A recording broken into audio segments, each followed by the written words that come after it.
Thank you for joining us today on Season 3, the start of Season 3 for GBMC's To Your Health. I am your host, John Lazaru. Today, we're going to be talking about receiving your medical treatment at home.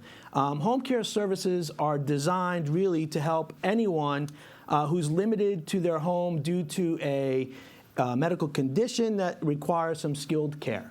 And a lot of times, family and friends want to be the first ones to help, right?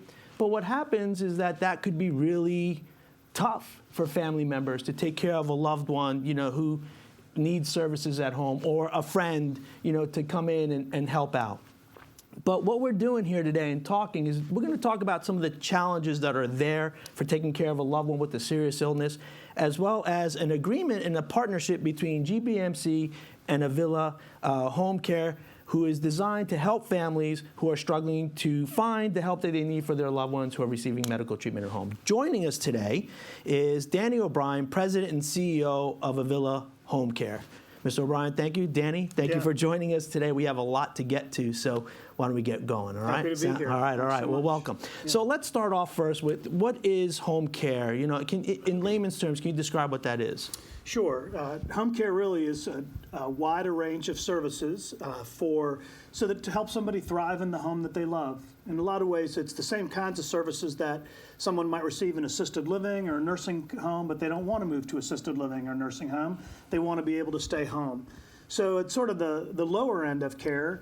We do things like rides to doctor's appointments or to dialysis, help with light housekeeping, meal prep, reminding people to take their meds, and then as people need a little bit more, if they need assistance bathing, dressing, or help using the restroom, we can do that.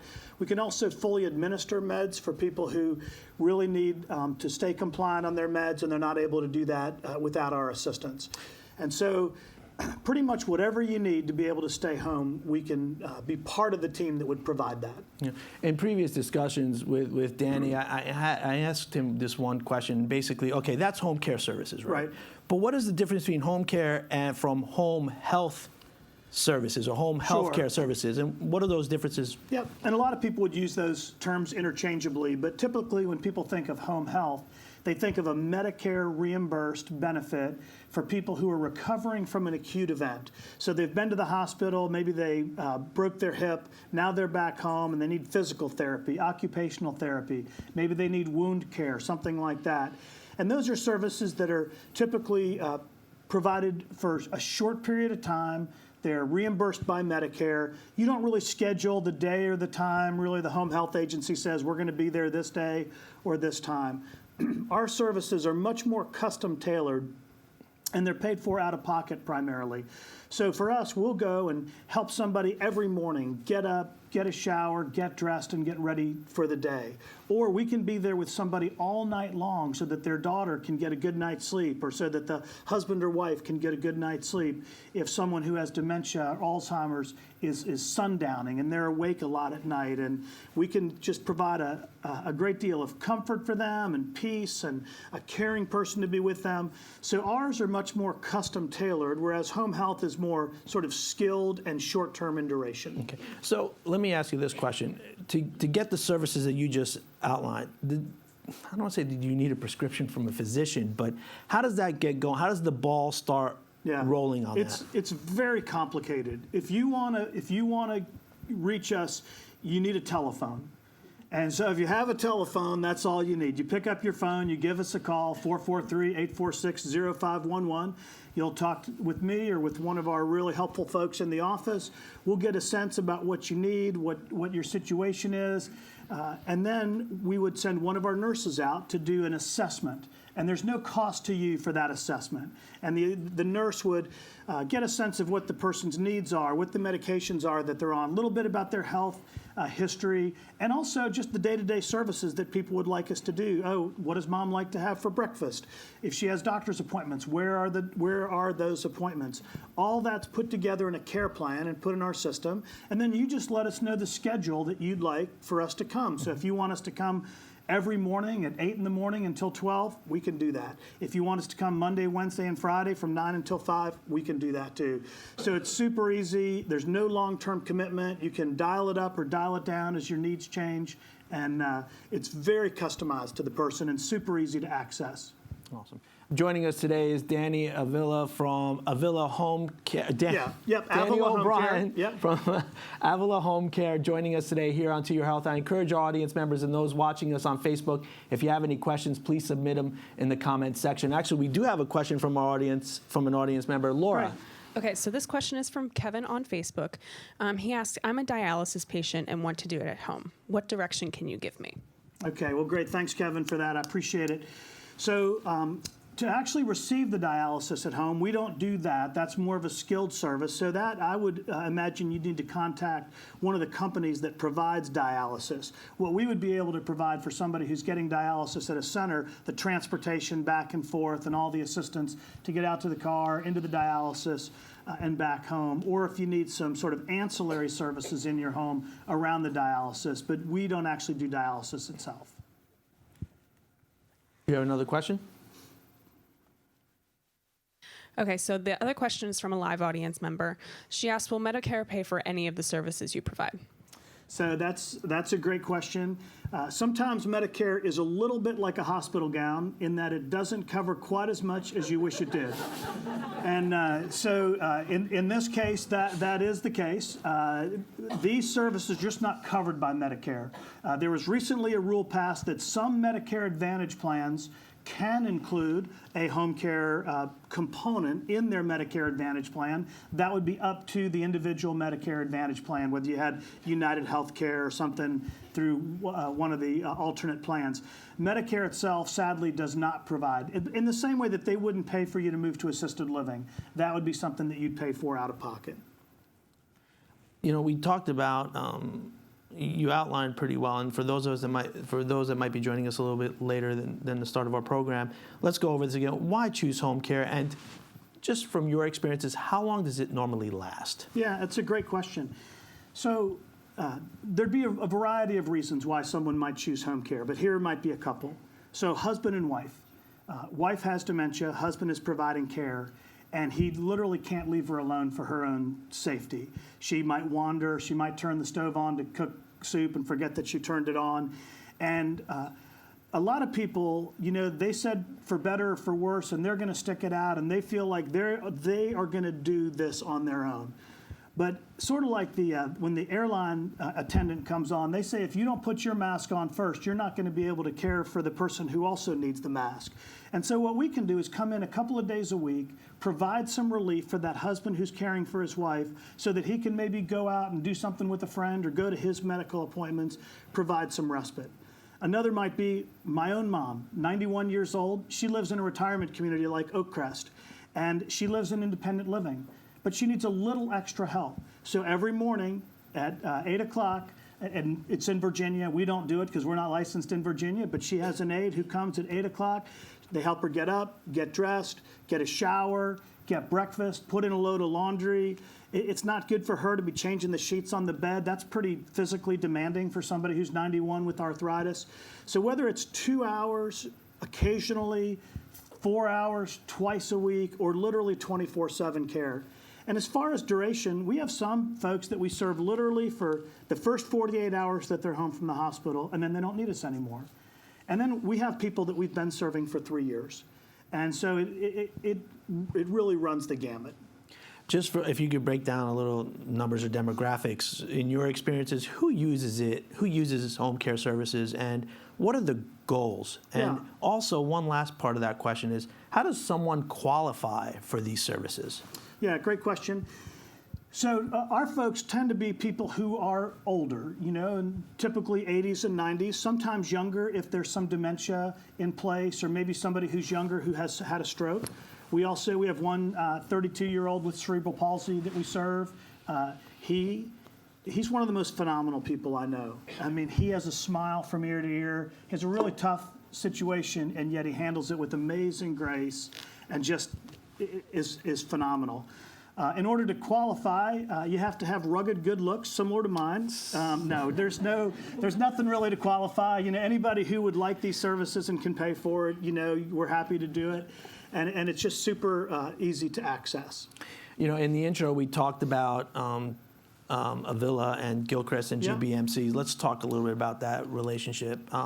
What services does Avila Homecare provide to the Gilchrist community and also Yeah. the GBMC healthcare? So what happens often is one of the Gilchrist nurses will go out to a home and they see that they need more help than what the hospice benefit provides. You know, there's a portfolio of services that the hospice benefit provides, and it's not having an aide there all night if mom needs to go to the bathroom or to provide comfort care throughout the night.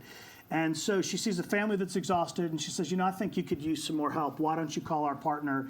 And then they'll call us and we'll set up a plan and come out. So we work right alongside Gilchrist all the time. For GBMC folks, if somebody's coming out of the hospital after an acute event, you know, sometimes life's going to be different for mom after that hospitalization than it was before. Before, she was doing pretty well. She was able to take care of herself, pretty active, pretty independent.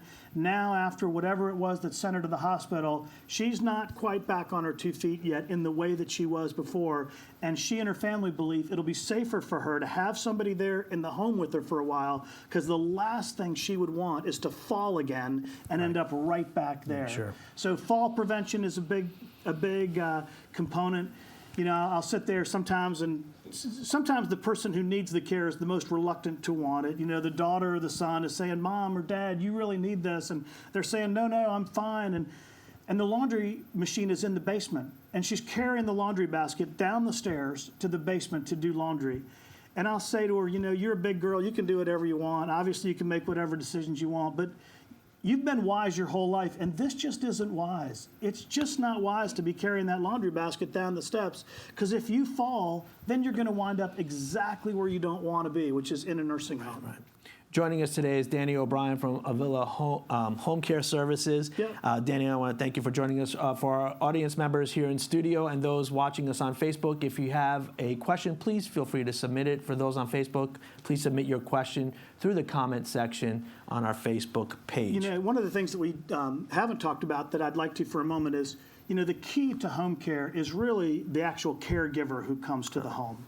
You know, who is that person? And you know, one of the things that I think differentiates us is the care and that we take in selecting those individual home care providers. So for one, I interview all of them, and really I'm asking two questions of myself as I'm interviewing them. And the first one is this: is this a calling for them or simply a job? Because if it's just a job, they can go get that somewhere else. I only want people who really believe that their mission and purpose on life is to serve others and care for them. And then the other question I'm asking myself is this someone that I'd feel confident sending into care for my 91-year-old mother? And I like my 91-year-old mother. I hope so. And if the answer to that isn't yes, then I'm not going to send her into care for your mom or your loved one. And so if you Googled caregiver crisis, you would find that companies and healthcare providers that are looking for certified nursing assistants say there's a huge shortage. We've hired 300 people without placing one help wanted ad. They all come by word of mouth, because our hiring philosophy is this: we find people who would do this work for free because they do it out of a sense of calling, and then we pay them more than anyone else pays them. And we treat them really well. And for us, we're not filling shifts. We want to make a match between the caregiver and the client. We feel like we're the eHarmony of home care. You know, there's 29 factors of compatibility, and we want to hit every one, because one caregiver, the last family loved, but the next family thought, well, she took too much initiative, or she didn't take enough initiative, or one talked too much, or one didn't talk enough. And so we want to make sure that our clients are delighted with the people that we are honored to have in their home to serve them. So, okay, that's a good explanation how you select your troops. Yep. Now let me ask you, let's take it up another notch. How do you select which nurse is going to go to which family? Yeah, so when we do the initial information gathering phase, talking to the daughter, talking to the son, sending our nurse out to do a care plan, we gather a lot of information. And then we come back and we sit with our scheduling team and we look at the caregivers that we have available. And obviously there are logistics involved. The location, the hours, does it fit within the schedule? Because if the logistics don't work or they're not realistic, then there are going to be reliability issues. But then we start to look at what's important. And there are a lot of different factors. I mean, some that you might not think of. Are there pets in the home? Well, you have some caregivers who just aren't comfortable around pets. Or could be allergic Or to could be pets. allergic. You know, does mom go on appointments? Does the person need to drive? Do they need to have their own car? And then have we certified them to be able to do that? Those kinds of factors. But then sometimes people will be really clear that mom's going to need somebody to take initiative because she'll never ask anybody to do anything or tell anybody. This person's going to have to see what needs to be done. And we know which caregivers have more initiative, and then we know which ones sort of like to be told what to do. And if we don't get it right the first time, then we just say, for any reason or no reason, you let us know. We won't send that person back, and we'll keep working at it until you're delighted. Let me ask you these two back-to-back questions that Yep. came in before our Yep. segment today. So take one at Yep. a time, right?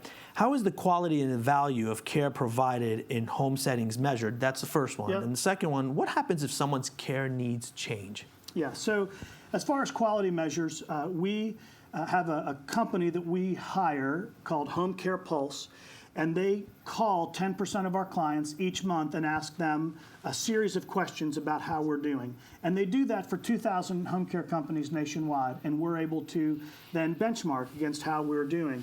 And for 2018, we were named as one of the providers of choice by being one of the top providers in the country.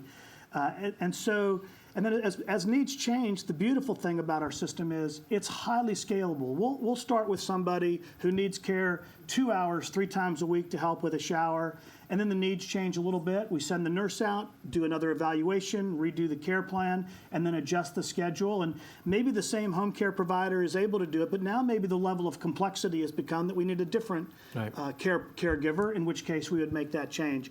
But you can cancel the whole contract or any appointment with just 24 hours notice, so you're not locked in at all. If at any point it's not working for you, that's no problem, and we can adjust really on a dime.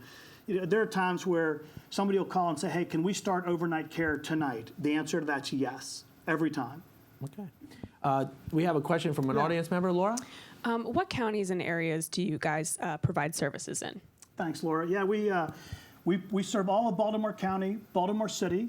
In Howard County, we serve Columbia and Ellicott City. We can't go real far west or real far south yet in those areas. In Harford County, sort of from Bel Air south, we hope later this year to open an office in Carroll County.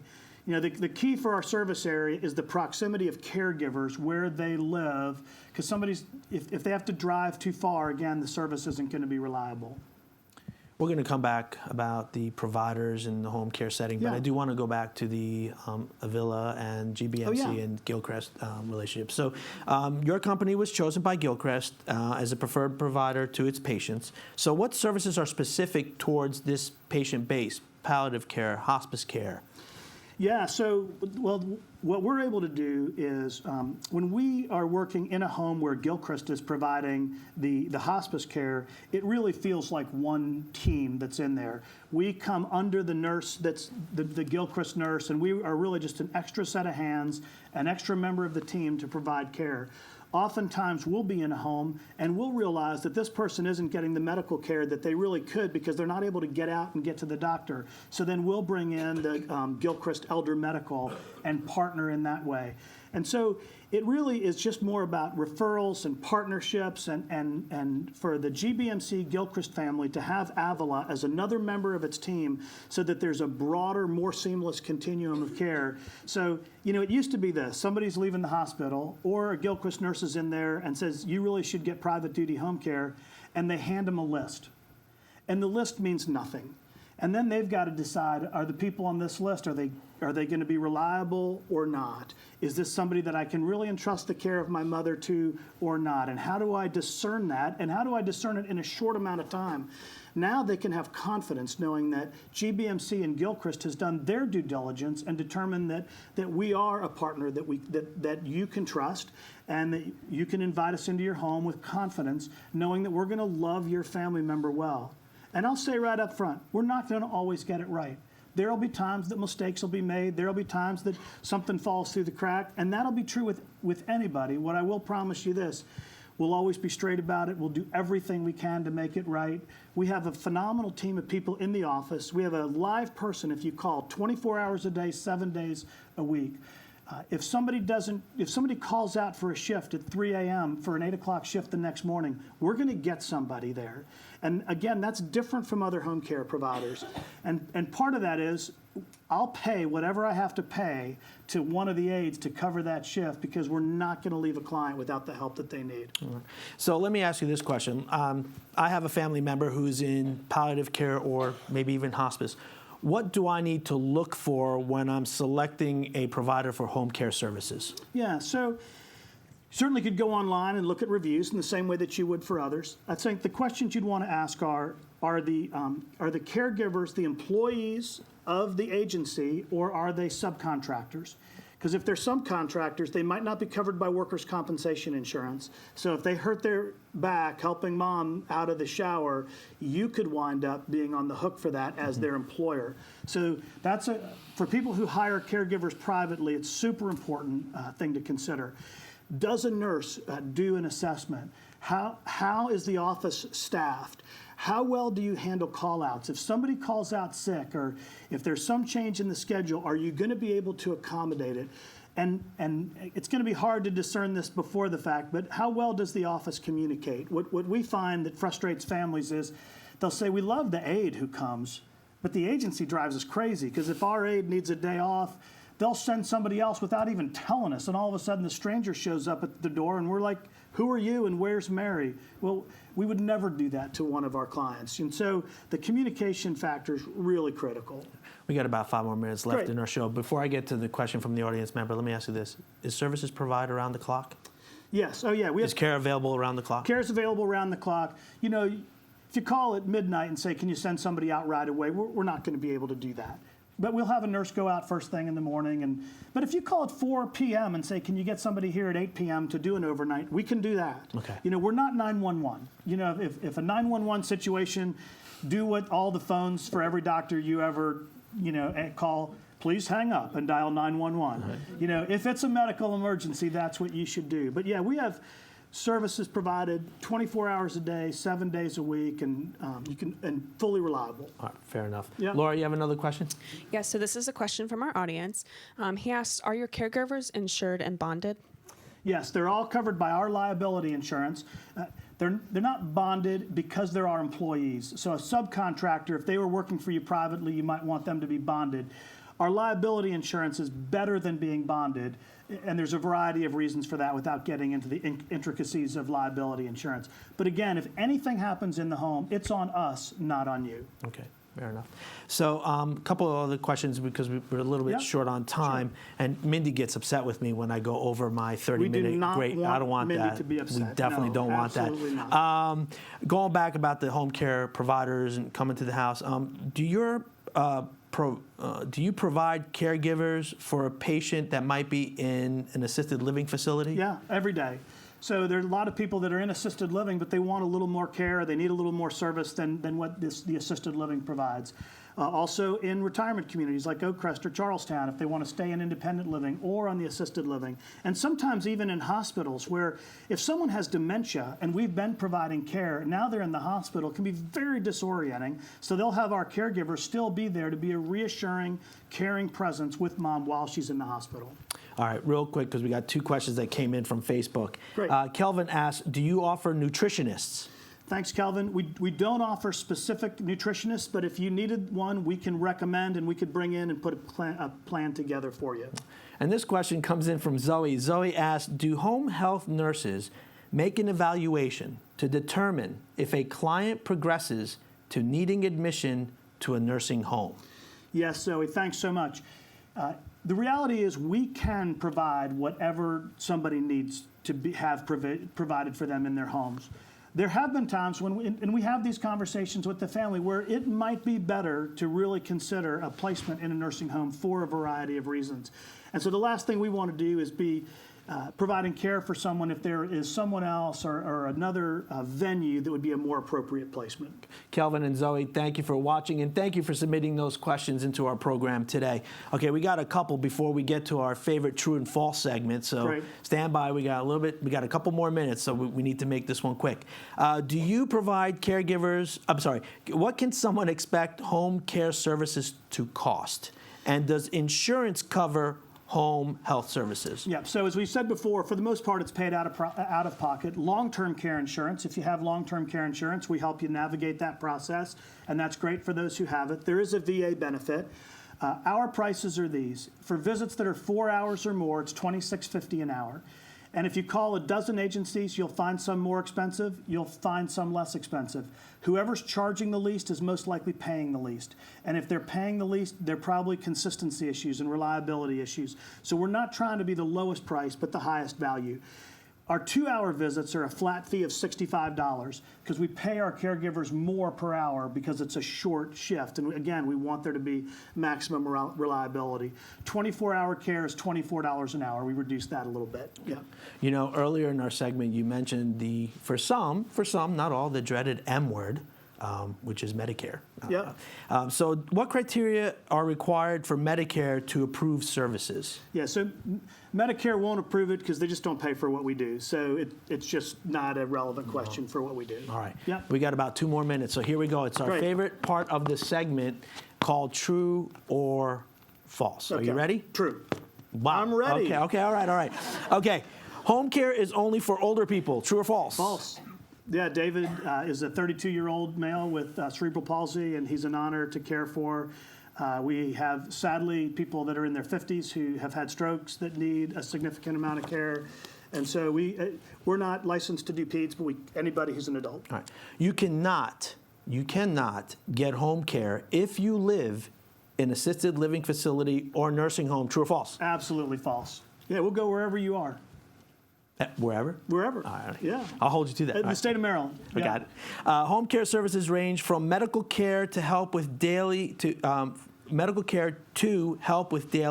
household chores. True.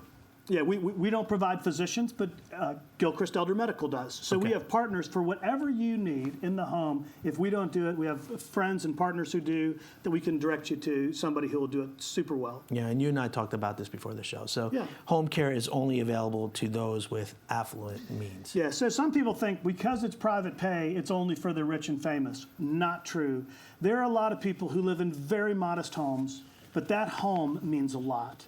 They raise their kids there, their memories are there, and the family is committed to keeping mom or dad in that house. And a lot of times it's less expensive than assisted living or nursing care. And so the notion that it's only for wealthy people just isn't true. We serve people all across the income spectrum and are honored to be able to do it. Awesome, fantastic. I will say this, one last true or false question.